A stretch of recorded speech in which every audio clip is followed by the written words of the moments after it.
Ipa-vlog ko nga pala kako yung paglilipat ng paso na yan eh. Nahuli. Nanggaling po ito kasi sa napakalaking kawa. Ayan. Eh hindi po kayang ibenta kapag ganyan kalaki kawa. Ilang tao bubuhat yan. Magagawin ko kasi sanang mother plant yan. Kaya dyan ko nilagay sa napakalaking kawa. Eh kaso, parang gusto kong ibenta kasi maganda. Maraming variety. So ayun, pinaalis ko na dito sa malaking kawa. And then ngayon, parang kulang. Hindi kasya. Pag ganyan. Ah, pwede rin yan. Pwede naman yan. Oo. Tapos na konti ugat. Diba? Hindi, okay naman. Gaganyan. Sige, tayo mo pa nga ng konti. Parang okay lang yan. Mas maganda. Yan, pag ganyan. Tatay ko pa rin bagya. Mama, hindi na. Ganyan. O, babalansihin mo lang eh. Ayan. Ayan, maganda. Ganyan.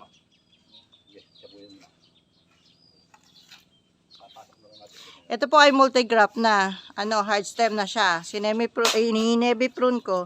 Tapos, ayan, pinaalis ko na dito sa malaking kawa.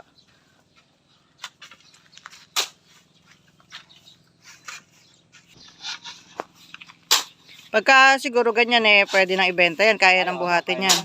Kaya na po. Pagin na lang yan. Kakaganda ito ba? Ganda ng sangay eh. Mabebenta na po ngayon. Kaya nga lang, mas maganda nga sana kung sa forest type na paso. Oo. Yung ganun po, ganda yan.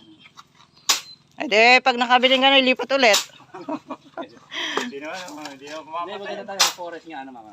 Mm. Yung higa niya, talaga na nakaayos siya. Nakahiga na. Pero maganda rin ganyan eh.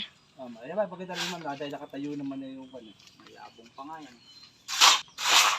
Ito po yung pinag-uusapan namin na forest type na paso.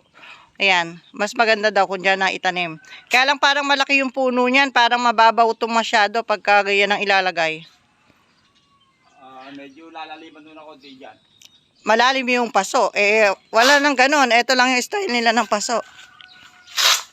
Malaki yung puno niyan, hindi kakasya dito, mababaw itong masyado.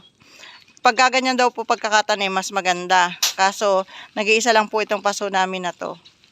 So, ayan, pinag-ubra na dun sa isang paso. Pero maganda rin naman ang form eh. Maganda rin naman ang dating. O, nagmukhang malaki siya. Kaya okay lang din.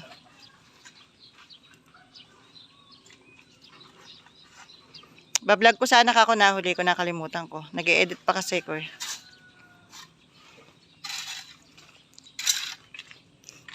Yan, yung kung itatanong nyo po yung aming media, pure river sand pa rin po. Tanyo, walang problema, walang bulok, di ba? Walang bulok, walang problema, malusog siya. Kahit di mo lagyan ng fertilizer ay namumulaklak siya. So, yun sa bagay yung bulaklak, depende yun sa variety kasi. Meron talagang variety na kahit di mo apply ng fertilizer, masipag mamulaklak. Pero ang laki po ng difference, sobrang laki ng kawa nito. Tapos nailagay sa mas maliit. Kasi nga po mother plant ang plano ko dyan. Eh nagagandahan ako parang magandang ibenta. Marami po kasing variety na nakalagay. Eh since marami na akong mother plant dito ng mga giant, pwede ko na itong ibenta. Where? Where? Saan punta?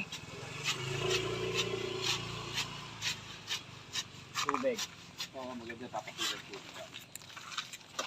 Huwag naman masyadong siksikin. Pag natubigan nyo na dilig eh, bababa na rin yan. Tubig naman, pag tutubigan na namin para siksik. Yung pa kasi napapasok ng tubig.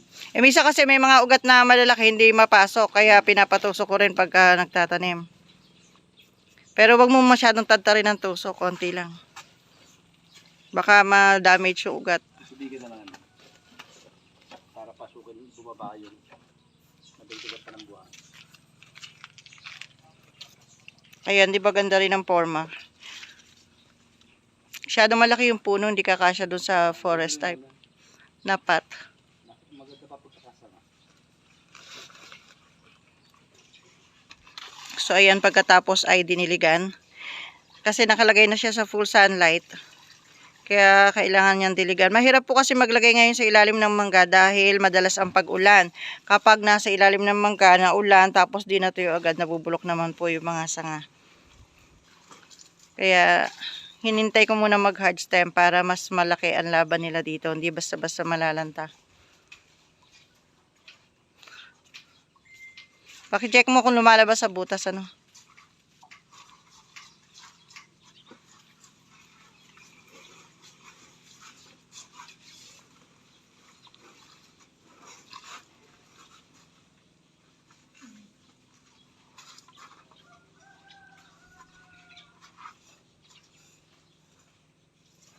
Saktong-sakto pala doon sa patungan niya. Sukat-sukat yung puwit niya. Yung ating kawa.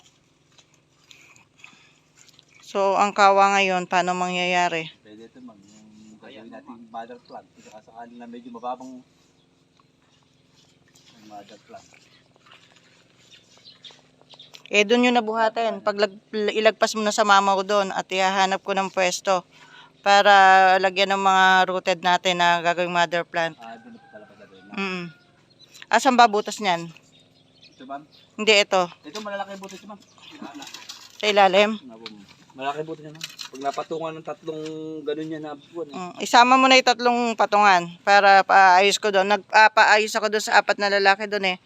Pagkayari nila, mapapwesto yan.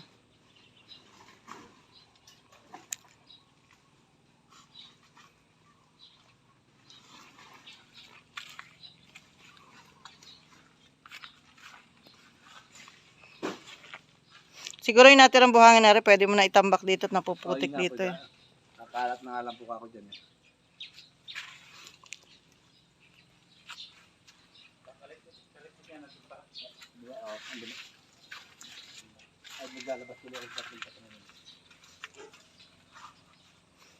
Ginagamit siguro nila doon yung ano. Para berling hindi tumulo doon sa butas mo. Baka po doon kako ma'am sa may gitna. May gitna po po. May malaki po sa gitna. Dalawin mo mamaya kasi ito pa yung tubig eh oh. Pero po isa kumatas na po din isa. Nabaga lang. Ay kumatas din eh. Ay kumatas din po din. Oh, sige, sige. Okay na. So, pag naglilipat pa po kayo, wag nyo iiwanan hanggat hindi tumutulo yung tubig doon sa butas para ma-check. Kasi minsan, naglilipat ka, yung tubig, hindi naman pala nakakalabas. So, baliwala rin. O, kahit mamaya na. O, lagyan mo na lang yung patungan dito para mamaya na pagkayari nila. Magpupula na ako, mamahabulong yung magpapula. Magagawin ko. Papataba ako. Sige, pipintura na ako. Nagupit mo na yung mga ano din eh. Brown. Sige. So, ayan. Lumabas na yung tubig niya. So, okay na siya. Diretso na buhay niyan.